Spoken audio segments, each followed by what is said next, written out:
والحث على التمسك بكتاب الله وسنة رسوله صلى الله عليه وسلم والدعاء إلى الهدى والدلالة على الخير ابتغاء مرضات الله ووجهه وقربه وثوابه سبحانه. اللهم افتح علينا بحكمتك وانشر علينا برحمتك يا ذا الجلال والإكرام. يا عليم علمنا من علمك ما ترضى به عنا ولا تؤاخذنا بما تعلمه منا. يا حليم خلقنا بخلق الحلم وحققنا بحقائق العلم.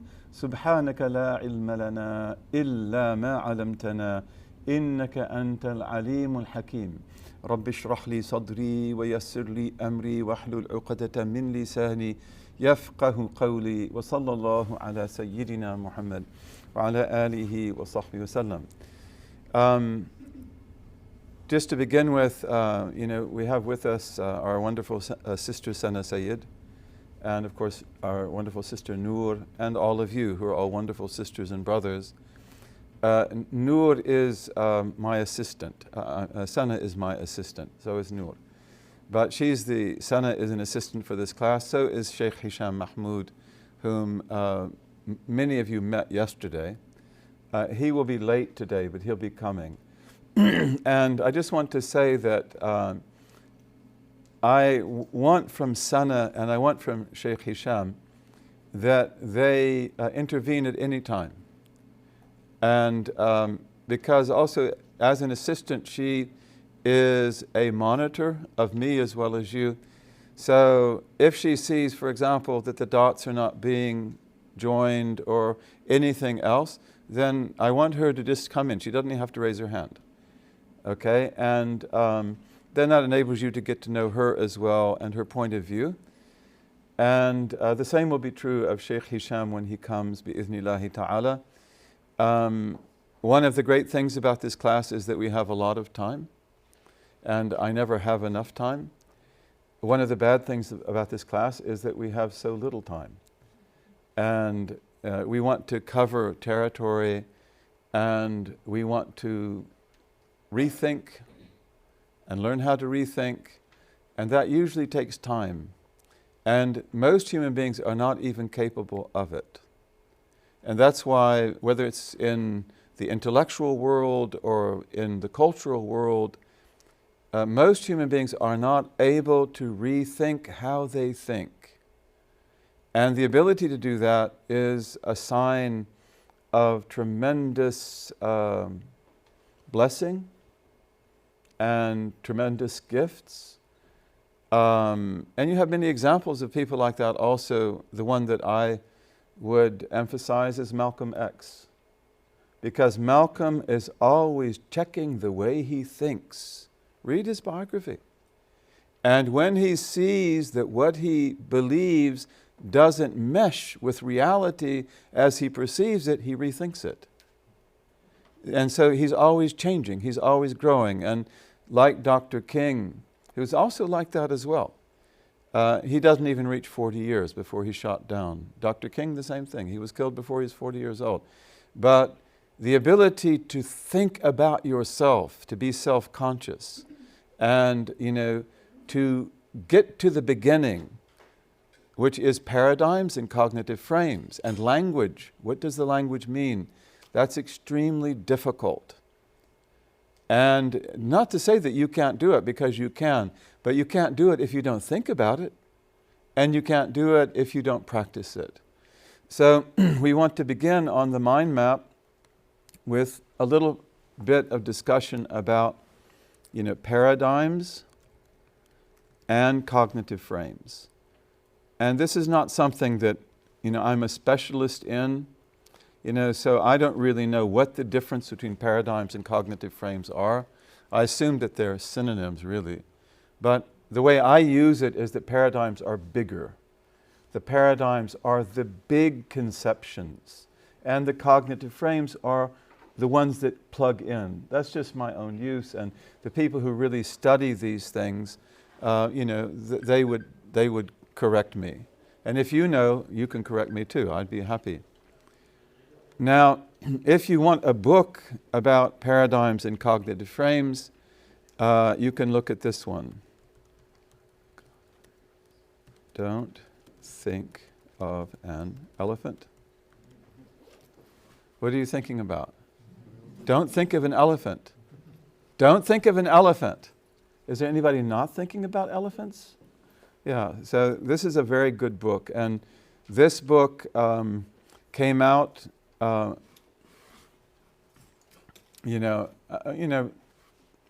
the early 2000s. How are you doing, Muslima? And it's basically about how the right wing in this country has been spending billions of dollars over the last, 60 years, 50 years, to create cognitive frames that don't work and paradigms that are sterile. And that's why you've got the person in the White House right now that you've got. People cannot think. They cannot think.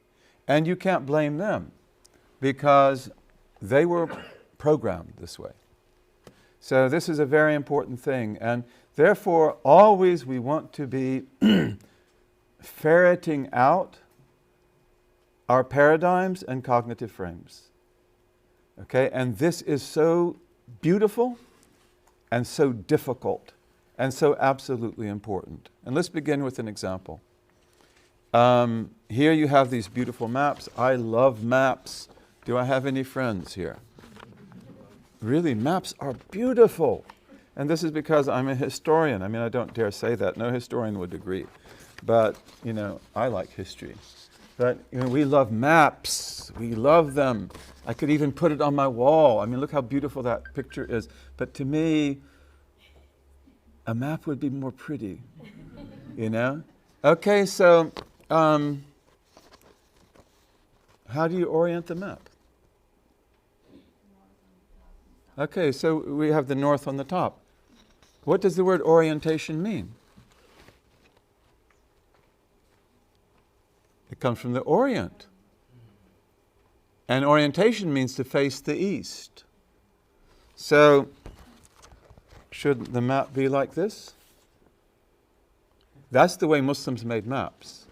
We made them oriented to the east or to the south. Okay? And I'm just saying that because of the fact that these are important issues. Who puts the map like this? The imperial colonialist of Northern Europe, who puts himself, we won't say herself, at the top. Although no one would have done that in the traditional world. And Muslim maps always were oriented to the south.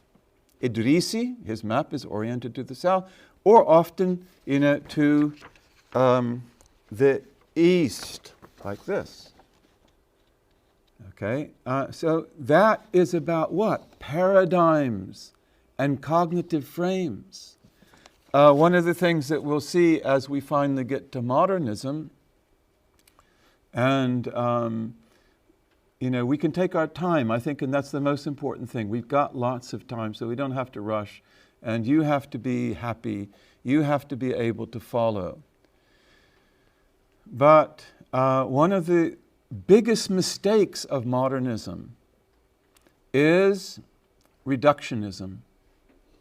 Everything modernist, that's a reductionist generalization if there ever was one, and probably wrong.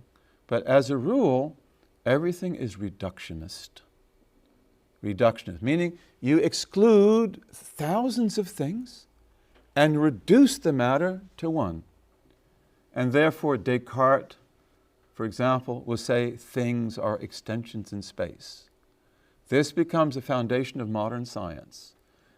And then in conjunction with things which are extensions in space, you have the mind. No one used that word before, not that way. The word mind didn't mean that before. And he will say the mind is res cognitans. It is the cognitive thing.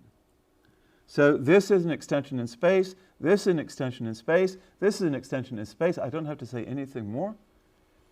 And then I have this thing, which is the means of cognition, and the only one we know about, by the way. So this will lead to a horror, which is the horror of modern science, and they know it. And that horror is a particular type of dualism. And what do we call it? What is your name again? Trent. Trent. If you want to volunteer, you can, but I'm not going to call on you. I might call on you, so you better start thinking.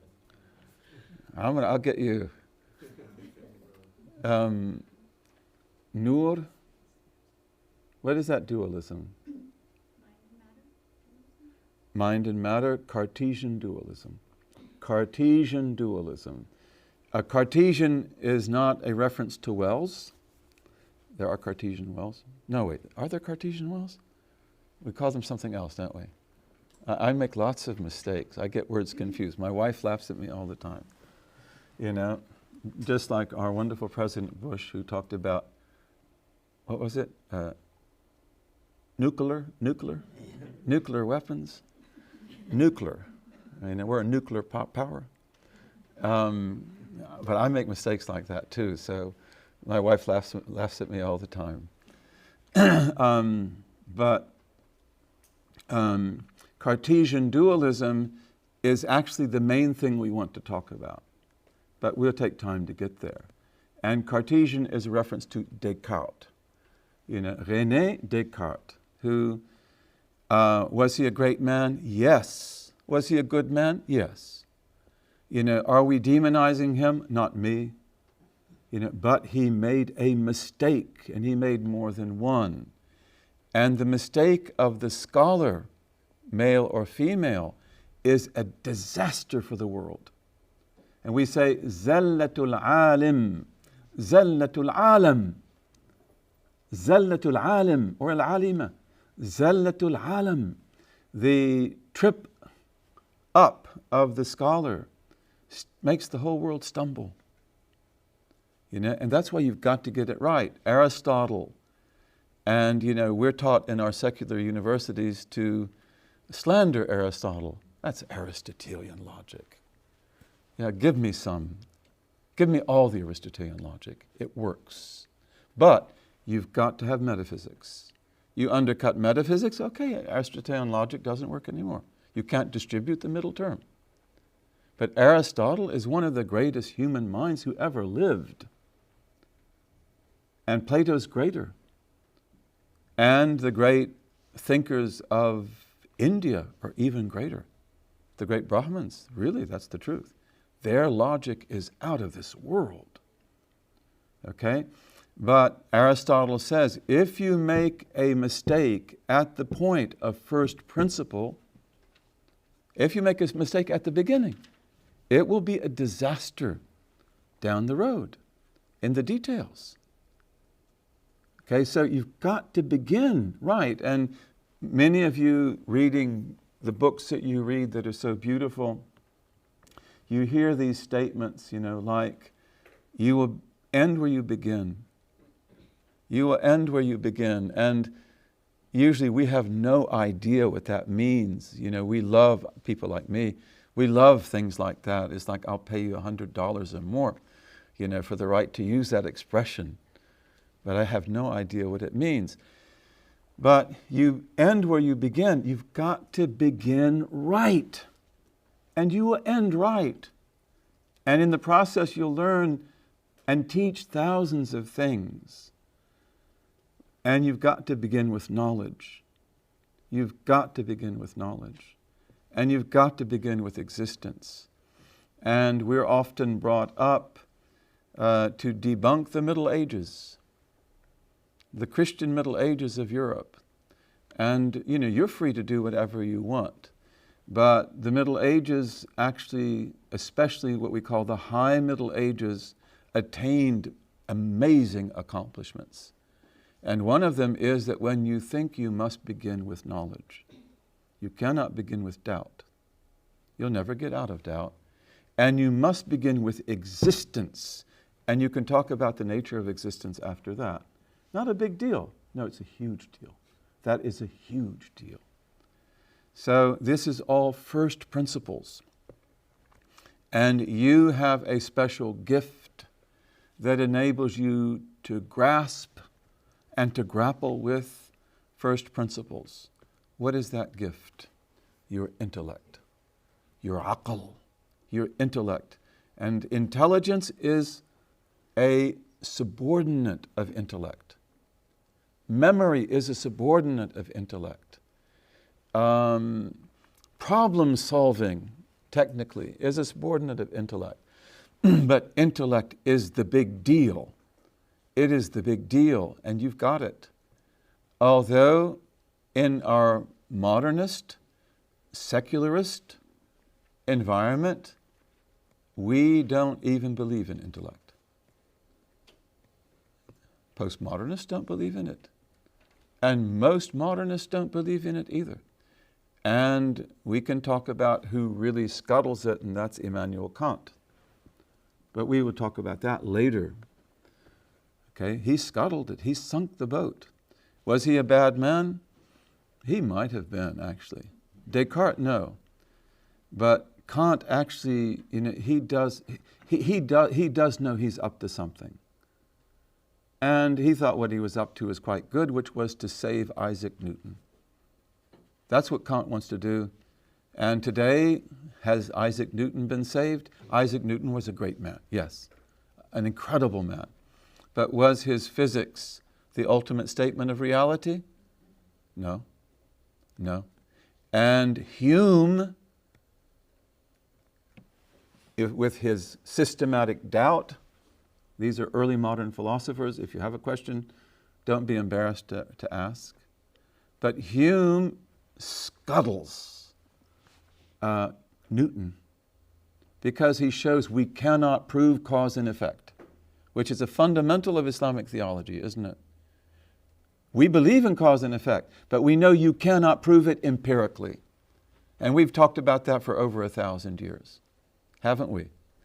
You cannot prove cause and effect. It is not empirical. And we won't linger on that too much right now. But that's very, very important. You observe a cause A, and you observe an effect B, but you don't know how it happened. You just know it recurs. It's a psychological habit. So Hume is really good on that, except that he doesn't have the metaphysics. He's probably taking from us. Kant takes from us, and this is something we want to talk about a little bit later. But Kant wants to put Newton on absolutely stable ground so that he is invincible. And to do that, he has to play some tricks. And in playing those tricks, he essentially sinks the boat of intellect. So these are very important things. And again, you don't have to agree with me. And you've had your intellectual life, you've got your academic life. You're free to think whatever you think. But I'm also free and I'm also obliged to teach what I believe to be true. So, and these are really critical issues. In any case, so even if you just start with the map, how will you orient it? And why should you orient it towards the east? Well, why should we have the map like this? Why? Senna? Because directions have qualities. That's why. Does Descartes believe in that? No. Because his reductionist reduced all directions to basically nothing. They're basically nothing but circumstance. And we don't believe that. And I don't know that any traditional people believes that. Certainly not traditional Christians. That for traditional Christians, what is the greatest of all directions? East. And therefore you orient the grave and you orient the church. And for us, Sayyid al-Jihad, the Lord of all the directions, is the east. It has qualities nothing else has. Doesn't the sun rise there? Yeah. And there are other things too. What about the east wind? That's a blessed wind. It's not the same as the west wind or the south wind or the north wind. And see, this is the thing about reductionism, is that it will remove quality from our minds and quality from our life, and everything becomes basically the same. Okay, that's very, very important. So we would say, why don't we orient this map towards the east? And you'll get used to it. You'll get used to watching the map from the east on top. It's actually beautiful. And that's hard to do when you've looked at the map north on top. And, you know, I love the United States of America. You know, my family's been here longer than the white man, and among the first white people that came here. You know, so I love this land. And isn't it beautiful? It's a beautiful land, and they're good people. But why do we make maps that make the United States the only thing that exists in the Northern Hemisphere? You see? Cognitive frames, isn't it? Nationalism. And then you've got Alaska off there in outer space, and you've got Hawaii out there in the ocean someplace. That's cognitive frames. Do you want that? You can have it. It's propaganda. It is nationalist propaganda. And who knows anything about South America? Of course, we have a South American. We have South Americans. But in the ancient America of the civilized nations, the First Nations, as the Canadians call them, and in the United States, we used to call them the civilized nations. The Choctaw, the Chickasaw, the Creek, the Cherokee. We called them the civilized nations before we killed them off. Okay, but the civilized nations of ancient America, and here you have it, they were all connected. South America was culturally connected to Central America, was culturally connected to North America. And it was one cultural zone. And in fact, it still remains that way to this day, but nobody would know but somebody from Colombia or Bolivia or Mexico. We don't even know anything about those countries. And we usually don't know anything about Canada either. So these are paradigms and cognitive frames. Do you want to sell that good? I'm not buying. But if you want to sell it, you can. But it's propaganda. And it's also a very limited and delimiting cognitive frame. History is great. I believe that. History is revolutionary. But that's when you tell the real story. You tell the whole story. But you studied German history, that was your specialty. It was one of mine. French history, that was one of mine as well. British history, cool. But why? Why are we going to talk about this nation state, this border of France, or this border of Germany, as if that were a metaphysical reality? It's a nationalist dream. But the fact is that all of these people were going back and forth. They were mixing with each other. France didn't even speak French until what, the 19th century? You know, there was, of course, the French of the court, but there were dialects everywhere. The Germans were the same way. So the way we think about how we think is extremely important. And that's the main thing we're trying to do here. How do we think about how we think? And once you begin to watch the ball, you can catch it, right? If you're not watching the ball, you won't catch it. If you have a little son, that's probably the way he is. Throw me the ball and you hit him in the chest, and he didn't even see it coming. He thought, so cool, you threw it, but you've got to watch the ball. And he's probably got to wait 2 more years for that, right? So we have to learn to watch the ball. And inshallah, we'll do that. So we're going probably too slow. Occidentalism. That's the next thing up there. Are there any Occidentalists here? Why not? Don't we have Orientalists? So why shouldn't we have Occidentalists? And we need them desperately. Not just we, the Muslims, need them, but the West needs them as well. You need to know who you are. You need to know where you come from. You need to know how you got there. You need to know the background. So, what we're going to talk about today, a lot of that's going to be what I'd like to call Occidentalism. And I wish that we had departments of Occidentalism. And I don't mean to say that in a way that is derogatory. Western civilization is a great civilization, and Western people are great people. And the Prophet Muhammad ﷺ taught that. He taught us about that. I could even dig out the hadith about the greatness of the European. He said that. Europeans are great people. They control the tyranny of their kings. They are the quickest to rebuild after destruction. If you defeat them, they will return the battle faster than anyone on earth. You really don't want them to be your enemies. They're not a placable enemy, very dangerous enemy. And he told us many things. And he said at the end of time, they'll be most of the people. And that is really where we are right now, because we're all dressed like Europeans. We're all speaking their language. And I have no issue with that.